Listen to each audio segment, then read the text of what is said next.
Good morning and thank you for joining our daily outlook. And today we'll cover the changes in gold. Greg will be sharing insights from our trading desk. The price of gold has lost 1.4% in the last session. The MACD moved sharply into the negative zone. The euro-dollar pair has gained 0.4% in the last session. The highs-lows indicator moved into positive territory. The sterling-dollar pair has fallen 0.5% in the last two sessions. The ultimate oscillator plunged into the negative zone. The Aussie dollar pair has gained 0.4% in the last session. The stochastic RSI has bounced upwards into the negative zone. Thank you for sharing with us. Now let's hear from our news department.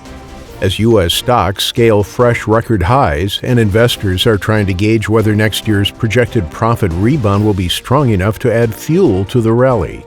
The crypto derivatives market trading volume surged tens of billions of dollars in just 4 days as the market sees sharp price swings.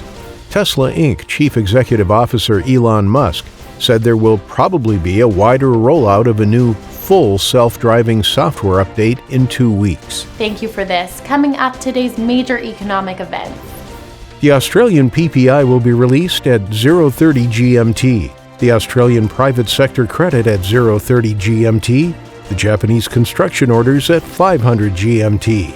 The Japanese housing starts at 500 GMT. The German import price index at 700 GMT, and the Swiss retail sales at 7:30 GMT. We hope that you've enjoyed today's market outlook. On behalf of all of us here, we wish you a productive trading day.